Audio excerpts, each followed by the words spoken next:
Welcome to Crawlspace. I'm Tim here today with Lance. Lance, how are you today? I am doing fantastic today, Tim. I hope everyone out there is doing as fantastic as I'm feeling right now. And the conversation is one that we always look forward to every year after we finish up CrimeCon. But the thing that I'm looking forward to every intro is how you're doing, Tim. How are you? I am great. Thanks a lot for asking. And we are joined by two old friends in this episode, Lance. It is Alyse Powers and Kevin Balfe from CrimeCon, and we speak with them almost every year post CrimeCon to catch up about the event, speak about sort of the intricacies and what it's like putting on an event, especially one so large, which encapsulates the entire true crime industry in a major way, Lance. Yeah, and it's really cool to see how CrimeCon has grown. So these check-ins that happen every year after the event are important because I feel like people need to recognize the changes, the developments, and everything that the organization behind CrimeCon is doing to make it as human-focused, empathetic, victim-focused, survivor-focused as possible. Also, to realize how much work goes into these. And it's not just the one CrimeCon event that happens annually. It's the cruises, it's the CrimeCon UK, and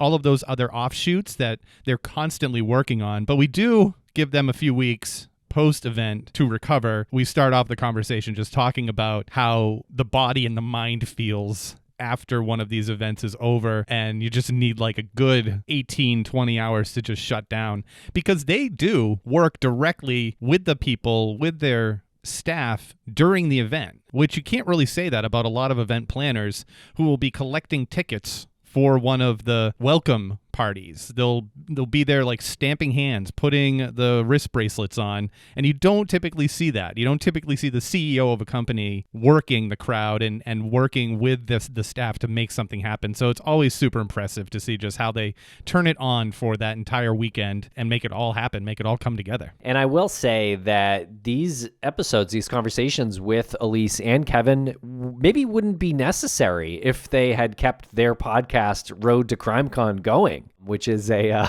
real blast from the past to those who might remember that one, especially Kevin and Alyse. But yeah, that was kind of a build-up podcast, building up to the event that Alyse really loved to do. If anyone is really excited to get behind the mic and talk about some personal ongoings, it's Alyse.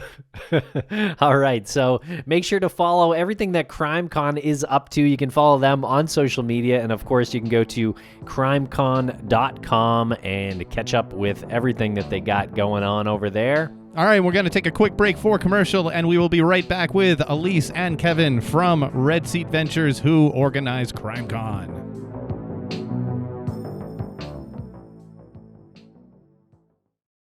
And a thank you to our sponsors. Back to the program. Welcome back to the podcast. It's Alyse and Kevin of CrimeCon. What's going on today? What's happening? It's our favorite day of the year. After every CrimeCon, we like to check in with you guys and just make sure you're doing okay, first of all, because it's such a heavy lift. It's such an endeavor. And also, we just like to hear the things that you think worked. But before we get to all of that, how are you guys doing this far removed from CrimeCon in Orlando? We appreciate that you always wait, a good 6 weeks post the event to talk to us, because I think we all know if we tried it right after, the answer would be much different. Yeah, I feel good, refreshed now, caught up on sleep and getting old. So, the aches and pains are it's like the one weekend takes like 2 months to recover from. I think I've said this to you guys before. From my perspective, I love events because they have an end date. You work your ass off, but it's going to be over. I think the hard part is, though, like once the event itself is over, we kind of want to also take some time and start planning the next one. The reality is there's still a lot to do. You're wrapping up all sorts of stuff with sponsors, exhibitors, speakers, feedback reports, surveys, economics. So unfortunately, it still kind of goes quite a bit past the weekend for us. We're talking here in November. We're finally to a point where, we can pretty much say Orlando was a wrap. If you had asked me 3 or 4 weeks ago, I would have said I'm not well, but caught up on sleep. Good. And how long does that take? Do you need like a couple of days to just unplug, or is that too overwhelming to leave your email for that amount of time and then you come back and there's too many emails? It is a little bit of both. I remember, Alyse, was it this year or last year? I think it was after Vegas. It got to the point where like I hadn't heard from you for an alarming period of time. She finally surfaced and was like, I forgot your sleep record, but you slept for like 17 straight hours or something insane.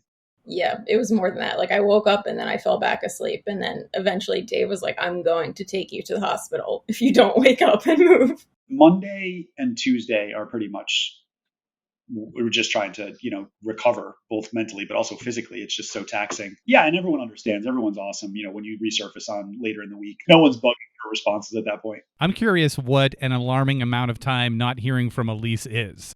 Well, we work so closely together. It's like if we go half a day without hearing from each other, but like, yeah, I think at this point I was actually like reaching out like, hey, we need to talk about, getting the survey together. And it was still nothing. That's where it started getting alarming. Turns out she was just dreaming. And you mentioned those surveys. Can you tell us about that? What kind of information are you looking for when you send out those surveys? Yeah, I mean, the survey is a beast. It's like 10 pages. We ask pretty much about everything from like the communication process, badge pickup, programming, hotel, everything. And attendees take it very seriously. I will say like this year, I think we got over 1,000 responses back and very detailed too. There's open-ended questions. People will tell us everything. So it's always fun to go through. And I would say this year's was overwhelmingly positive. We're fortunate that people are willing to spend that much time to tell us what they think. It's not a cliche to say, it really is how we improve. If I look back on those survey results, going back to Indianapolis in 2017, we ask a lot of the same questions and then we add stuff that's specific to that year, but we can see trends and we can also see, the open-ended responses people give to feedback. We've incorporated so much of that stuff. And, for us at 1,000 responses and, over 5,000 people there, it really is about trends now. One of the pros and cons of live events, everybody has a unique experience.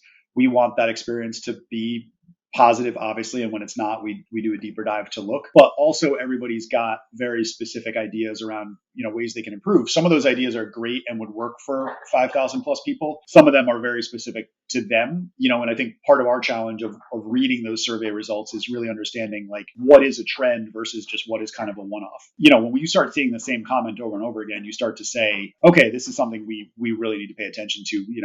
Multiple people from multiple different badge levels, from locals to out of town people, from first event people to sixth event people, are all saying the same thing. That's very meaningful. Yeah, we noticed that there were some things that were put in place for this one in Orlando, and one of the more impressive ones that I'm thinking was generated from the feedback and identifying these trends is the survivors meetup that you held. These are obviously people who have survived real crime, like real traumatic moments in their life. So please don't say anything that you don't feel comfortable saying about it. How did that become, and what was the takeaway from the people who attended? As much as you feel comfortable saying. Who sold us out here, Lance? I thought this was off the books. I didn't know you knew about this. Obviously, I know how you know about it. It's just a good example of the stuff that happens on stages and elsewhere at CrimeCon is obviously the reason people come and is, very, very important. But from our standpoint, what we're most proud of is the stuff that sort of happens behind the scenes, a lot of which doesn't really ever get talked about. There's obviously has been and will continue to be forever a lot of conversation around true crime media,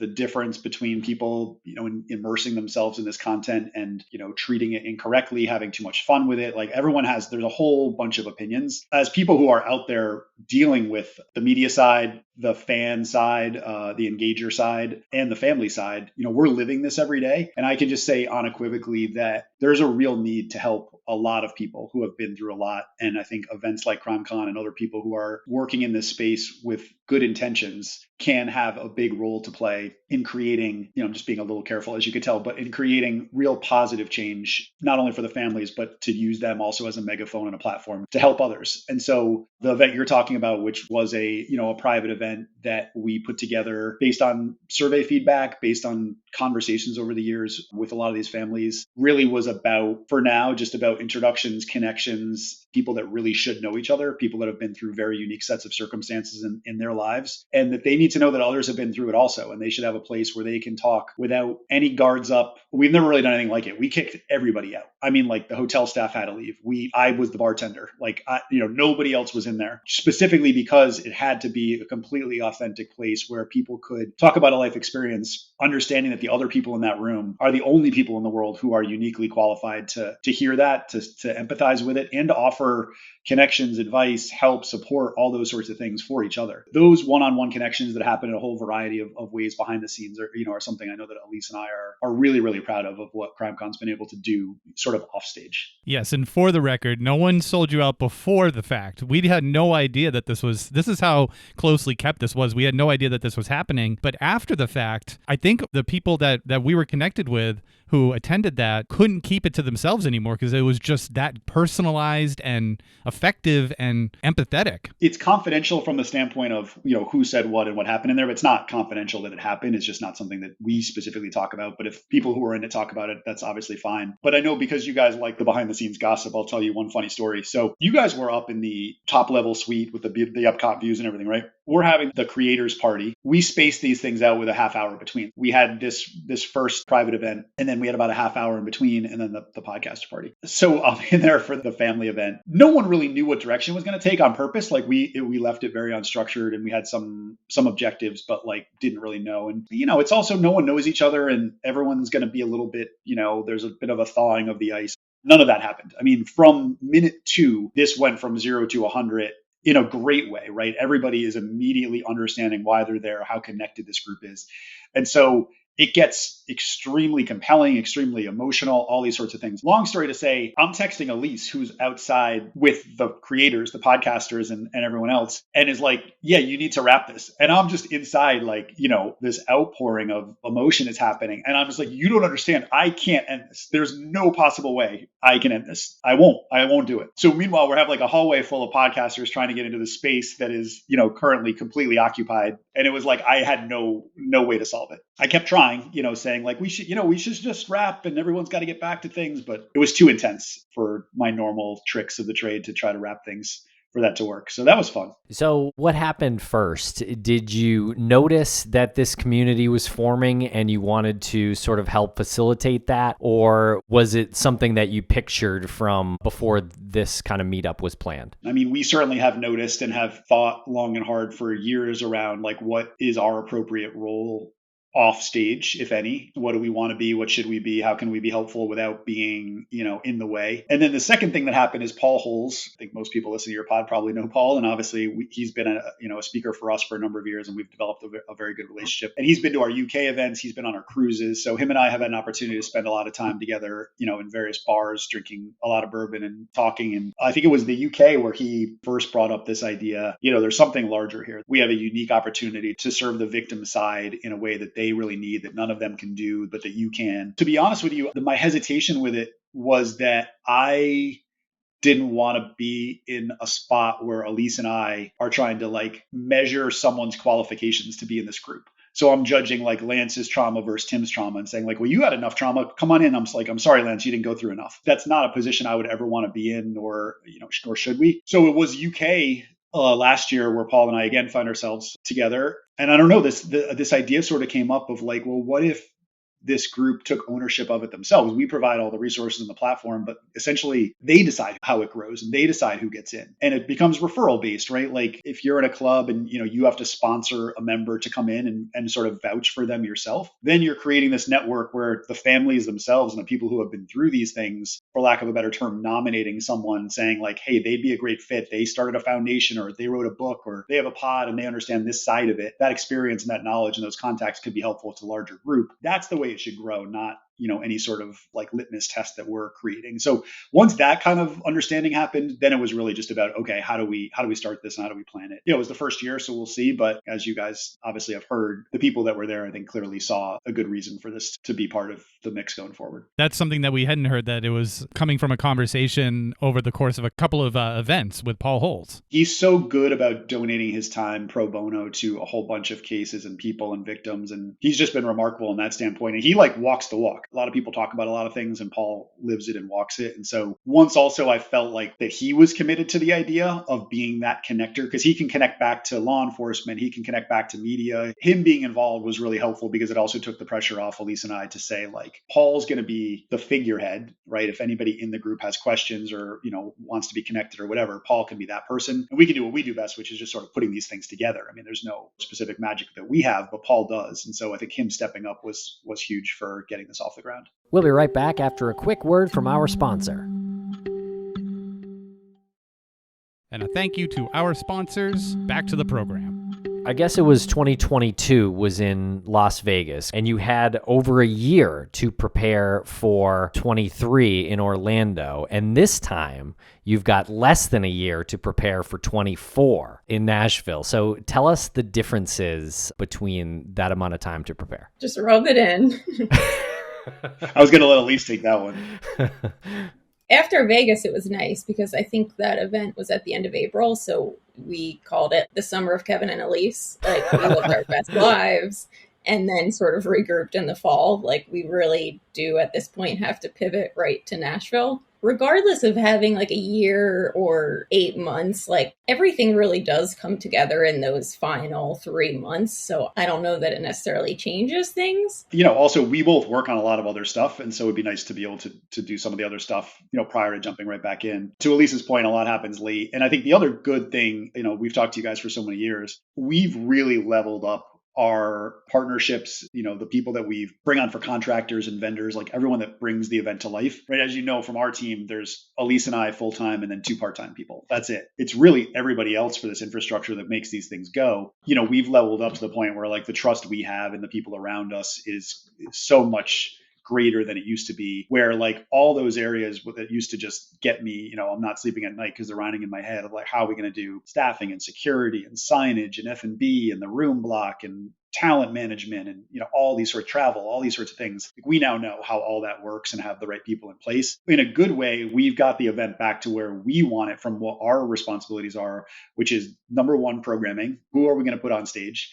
And how are those presentations going to be formatted to make them the best they can possibly be? Who's going to be in podcast row? And, talking about the event, the marketing of the event, the sales side and the exhibitor side and the sponsorship side, all that, that's where we can live now. And while obviously we're still spending a lot of time focused on all these other production-based things, AV companies, lighting and sound and video and all that, it's really like we're able to just manage that process now, make key decisions rather than having to be in it day to day. So that's helped a lot. And I think that's probably one of the only reasons we can turn an event around now in 7 or 8 months. I'm sorry, you said that there are still a lot of other things outside of CrimeCon that the two of you do. Like, I find that like remarkable. I know. A lot of it now is still focused on CrimeCon related things, right? Like the cruise is happening next November, 2024. We haven't really announced it yet, but Crime Cruise 3 will be going on. There's a UK event, a Glasgow event, the Clue Awards. There's a CrimeCon called CrimeCon on the Run that we're looking to put back together, which is more of a touring event. So we can hit some cities that we never get to in the main event. Crime HQ, which is our digital, live event, and all the archive of every session we've ever done lives there. So there's a lot even outside of CrimeCon, but within CrimeCon, it's nice to be able to actually focus on some of these other things, not just the main event. You say CrimeCon UK, and I wasn't thinking about it until right now. I'm curious how you're going to handle the, travel restrictions that are going to be coming up. Is it next May 2024? Americans have to get pre-approved to go overseas? It's mostly a UK audience, so I don't think it's going to impact us that much. And for Americans, whether you're going there for a CrimeCon or whether you're just going there, all of us are going to have to do this process. From my little reading about it, it does seem like a little bit more of a tax situation. Like it's not like you're applying for a visa. I don't think that's going to have a material impact. God, it's coffee versus tea all over again. Right. Tell us about how the event in the UK has grown. We have a great team over there. So they really run it, own it. We consult with them on programming and guests and those sorts of things. They've done a terrific job. My sense is it's a very similar audience, but also there's a lot of differences as well. True crime in the UK is very much like it is here. UK, Australia, and Canada, I would say, are sort of the countries that are most similar. But the UK, it seems to me that the consumers over there buy differently than they do here. They're not necessarily used to going to a 3-day weekend event. They don't buy merch. Like that's one of the biggest things Alyse and I learned. Like our merch store is generally packed. when we were putting it together with the UK team, they were like, yeah, we don't really need a lot of merch. And we're like, really? Like, yeah. And then we've been there a bunch of times and they're right, man, no one buys merch. So there's just some of those differences. It's also, there's differences on the back end. So like the way hotels and meeting space work in the US is different than the UK. So there's been a lot of those learnings, but they've done a great job. It's growing more slowly than it is in the US, but it's been nice because, they've been able to have a manageable size crowd while they're getting their legs under them and learning all the, getting immersed in the community and developing the relationships with the media companies and the speakers and the podcasters. And so next year they're moving to an event center. It's been in a hotel for the first 3 years, and now they're moving to an event center that's going to allow us to get to higher of a crowd, maybe 20, 30% more people than we've had in the past, and just sort of see how that feels. It's a long-term plan, right? There's the nice part is that they don't need to pack thousands of people into a convention center anytime soon. They can really grow it smartly, sensibly, and make sure that the experience stays really, really high for attendees. Alyse, you have essentially spearheaded the podcaster part of CrimeCon. 2 questions on this. How is it different planning that for the UK event? And also, how has it grown since CrimeCon 1, where Podcast Row was the hallway before the main stage? Oh yeah, you guys were there. You saw it. On our end, obviously, the amount of creators that we've been able to have at the event has gone up a lot. And it gets tougher every year because you want to bring back, all of the amazing podcasters that came the year before, but you also want to feature new. If we follow the same path, I would say we're increasing it a little bit more each year. Depends on the venue. On your UK question, I would say it differs because Nancy over there that handles CrimeCon UK has really taken that. Like, she's my counterpart in London. I've made connections to a bunch of you guys and, we're in close touch with who we have at each event, but she's really embraced those relationships. She said she has a WhatsApp text group with all of the podcasters and creators, and she's actually in it, which is a lot, but she loves it. Do you find that podcasters are more needy? No comment. Say no comment. That's a yes. For the record, podcasters are not more needy for sure. Just like on the speaker side, I think 80-20 rule probably applies, right? But I mean, that's just more human nature than the creator specific stuff. And just to follow up on that last point, the creator side of CrimeCon has been so meaningful to us and to the attendees. We're constantly trying to improve and do a better job giving creators a platform to be able to, develop an audience of existing fans, attract new fans to their properties. We're constantly, looking for ways we can improve. And I think the hard part, to Alyse's point, has been the number of applications we get for Podcast Row now is overwhelming. Sometimes we feel like Yale or Harvard with admissions, right? Because you're trying to do the right thing and not alienate people or make people mad, but also get a new mix in there every year. As we've developed relationships with really good people who we want to have every year, it's hard to say can you skip a year and come back? And then we were trying to get this mix in. So that's a production challenge for us, has just been I think we were up to 55-ish podcast tables in Orlando.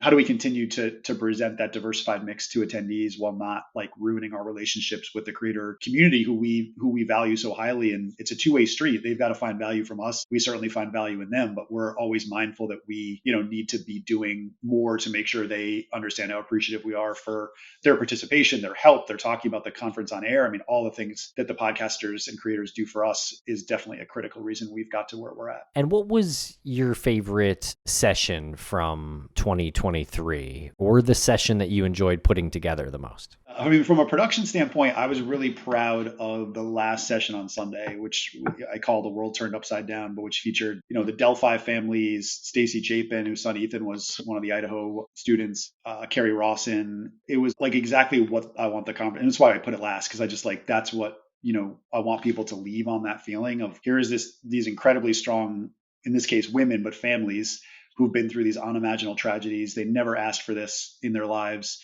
Their worlds were completely turned upside down. And now, not only that, they've been thrown into this true crime machine. Right? They're living every day with journalists and media and podcasters and everyone else trying to tell their story in different ways. They're trying to, retain control of the stories that they tell and the way they talk about the victims. So I just thought that was a really special panel for us. Having Stacy at the conference was, given where that case is right now, was the trust she put in us, I thought was amazing. And that she was willing to get up on stage and, talk about Ethan and her life and all those sorts of things. To me, that was the one that was kind of just emblematic of, it's not the most everyone's bringing tissues to it. So I know it's not the, not the one that probably is the highlight session for most attendees, although the feedback on it was incredible. But just from our standpoint, from a production standpoint, and from everything that it took to get to a point where we could do that session and develop the trust that it would take for people to say yes to that, we were really proud of that. Did you realize how much work had to go into establishing trust between all parties prior to it, or were you kind of learning as you were going? In so many of these areas, we had,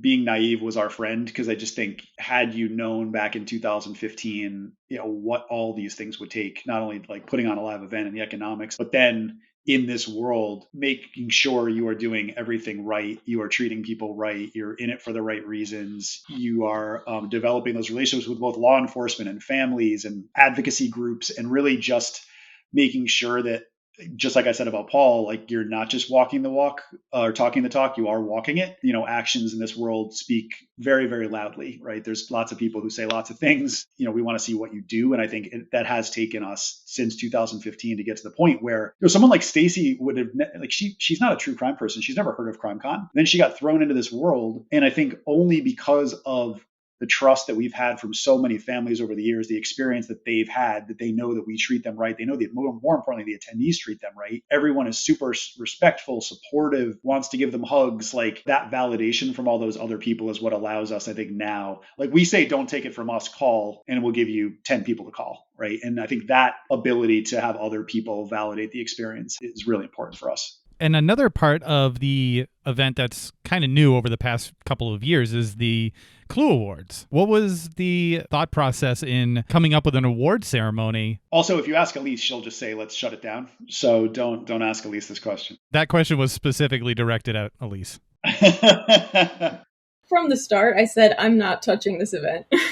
It was beautifully executed, and Tim and I know because we stuffed the ballot boxes and got our show nominated somehow. So we were in attendance. You guys were there. You hopefully the reason for being came through, which is like there's too much content being produced in this genre for there not to be a definitive decider of not only who's like creating good content, but who's creating content the right way, right? We all talk about being respectful to families and victims and making sure that they have a voice, doing things that aren't tabloidy and sensational and fact checking and like all the things you want a true crime property to be. That if more were like that, I think the narrative would change around like, should true crime media exist? It's gross, it's disgusting, to something like, oh, look at this, like the advocacy that's happening for wrongfully convicted folks, the advocacy that's happening on coercive control or strengthening stalking laws, or like any of these areas where light needs to be shined. The right type of content creators and the right type of content can help. And I think the opportunity we saw is just sort of like the agnostic platform of true crime and of highlighting a lot of these things. Like we don't decide, other than the one award, the Crime Fighter of the Year award, that's an editorial decision from our team. Everything else is decided by a third-party judging panel made up of content producers, executives, those sorts of folks that are doing it every day. And CLUE stands for a commitment to leadership, understanding, and excellence in true crime production. Like when the judges go in, the things that they're measuring against aren't like, hey, were the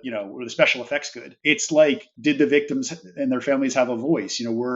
Were police reports consulted and ensure that the fact checking was done properly? There's a whole bunch of criteria that they go through to measure these projects. Our hope is that by making CLUE stand for something in this world, I'm not going to ever say it's going to be an Emmy or an Oscar, but giving it real weight and impact, it can almost change the way people produce going forward, because we're all sort of, there's a herd mentality. And so if people you respect start winning CLUE awards and you go, well, why are they winning and I'm not winning? And then you look and see like, oh, well, they're winning because they're producing content that checks these 5 boxes. Like I should start doing that, right? We all mimic people that we respect and that frankly that win awards. That's the ultimate goal of this, is that CLUE stands for something. We're already seeing it after a couple of years, that CLUE stands for something meaningful, and now others want to win. And to win, you have to treat the content in the right way. And we'll be right back after a quick word from our sponsors. Thanks to our sponsors, and now we're back to the program. Classy move at the end announcing Crime Fighter of the Year. That award is presented by the previous year's recipient. Having those two parties on stage at the same time, exchanging hugs and congratulations, was such a great move. I know it wasn't done for like optics. They really like legitimately wanted to connect with each other. I mean, it's hard to say that there's a tradition after 2 years, but I think we do have one here on the way this award works. And so year one, we gave it to the Black and Missing Foundation. We were so impressed impressed. We had seen them through an HBO doc, but we were so impressed by the work that they were doing that we wanted to highlight. And then we became real close with the two women over there. When we looked at this year and we knew the Petito families were going to be joining us, we asked if we could reward the Petito Foundation, which is, specifically focused on domestic violence, education, and prevention. We said, we'd like the Black and Missing Foundation to present you guys the award. And literally from there, it was magic. I don't know if they already knew, I guess they had a relationship, but Black and Missing wanted to do so much for them. Petito, then they were like, we want to donate back to Black and Missing on stage. They gave them, I think it was $15,000 right on stage as a donation from the Petito Foundation to the Black and Missing Foundation. And so those are again, from the stuff that happens that's actually impactful and meaningful outside of the weekend. Those are the sorts of things, as you guys saw, the Petitos got on stage with David Robinson, whose son Daniel's been missing, and Candy Cooley, whose son Dylan was killed, and had a conversation about missing white woman syndrome, right? And you say to yourself, man, the Petito parents and step parents are going to have this conversation with Black and Missing, right? This should be like this. And instead, it's the exact opposite. It's exactly what you'd want. They agree this shouldn't happen. How can we be part of the solution? How can we help you guys? How can we take, this privilege that we have and make sure that we're paying it forward and helping? And it's that's where I think Alyse and I, if we ever start to get depressed or, annoyed with the harder stuff with CrimeCon, it's when you see those sorts of things happen, it really feels good. I mean, it really feels like there's a place where those things need to be addressed, not only with an audience there, but then behind the scenes, those connections that who knows where that goes in 5, 10, 15 years. I think it's a really cool award. And and so then in Nashville next year, we'll have the Petitos back to present whoever the winner is there, and continuing to push those relationships forward. Where is CrimeCon going? What's the future? Well, the immediate future is Nashville. That's about all we can tell you right now. We did talk about the cruise. So there is another cruise. A lot of people have been asking about that. It's a wildly different experience. I don't know if you guys are cruise people or not, but being on the ship brings in a bit of a different type of audience, which is interesting for us. They're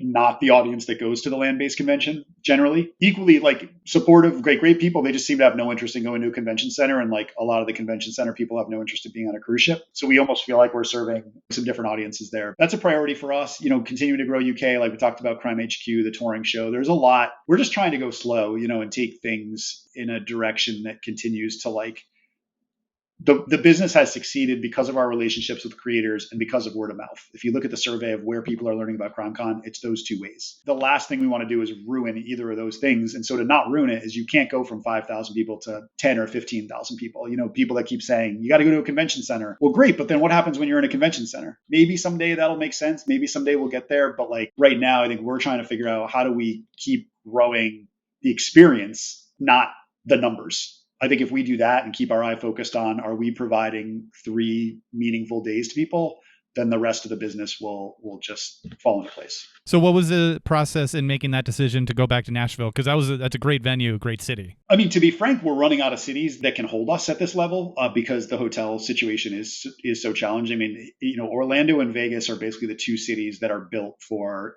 convention style meetings inside of a hotel. When you get outside of that, really it's the Gaylord properties that have built large enough meeting spaces and have enough hotel rooms to support, what we need. Beyond that, it starts to get really challenging. You really are looking at something, trying to figure out a hotel that has a convention center connected to it or whatever. So Nashville was an obvious for us. I mean, the city is very desirable for most people, but for our attendees, they indicated clearly that they wanted Nashville back on the rotation. And I think now that we can go back and have the entire place versus just a section of the place gives us a lot more options and a lot more, we can be creative with how we move things around. Yeah, it's nice to go back to a city for the first time because it's the first time that we actually know something about the venue. And we know something about the vendors in the area and who we can align with and the other things to do and all that. A lot of events, right? San Diego Comic-Con is in San Diego every year. They know everything about the San Diego Convention Center. We just have never had that luxury. So in a lot of ways, it feels really good to go back to a city for the first time. And also that we know that we have attendees there who were there in 2018 who are only going to go to an event when it's in Nashville. And so now 6 years later, they're going to come back and hopefully be wowed at how much we've grown.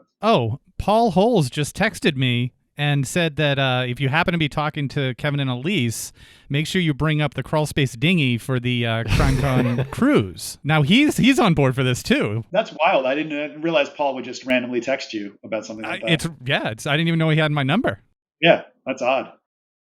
Yeah, as always, it's on the whiteboard in the office, and we just stare at it, and I think we're just waiting for the right right opportunity. If the ship has sailed, we're not going to take offense, and pun intended. I don't feel like you guys made Alyse as miserable as I was hoping. I wish I could narrate her facial expressions for anybody who's not watching on YouTube. But she does seem very engaged when you're talking about the Crime Fighters Award. Like she is very into this. Yeah, I'm here. You made it to the meeting. That's all. That's a good thing. Only 2 minutes late. On a serious note, before we close, we just wanted to thank you both for being so generous and open to things that we've suggested in the past and helping us out along the way, especially with the Dark Valley panel that we did in Orlando, going out of your way to have Jane there with her daughter and her granddaughter. Her 9-year-old granddaughter was really, really special. And I think, like Kevin, I think you had asked us on a scale of 1 to 10, how important is it to have the granddaughter there? And I think we might have said like 7. Like we can do it without Cheyenne, but the impact's just not there. The purpose of it just wouldn't really go, but we could do it. And you didn't even question it. You both of you didn't even question it. You said, well, if that's how it has to be, it has to be. And it was just really generous to offer that, and they were very appreciative. And I think the audience really got a lot out of it. I think it resonated as we wanted it to. So thanks for that. Thanks, Lance. And I mean, we have definitely valued the relationship with you guys, and it's transformed to a level where like there's actual trust there now. So that's a good example where you guys pitch something or bring up an idea. We know you wouldn't do it unless you've already thought through the implications and the reasons, and it's going to be added and all those sorts of things. So it's easy for us to say yes in an environment like that. And yeah, I agree. The session was awesome in terms of the feedback that I've seen. I know it rated real highly, and it's just another one of those, like exactly the type of session we want to do more of, at CrimeCon.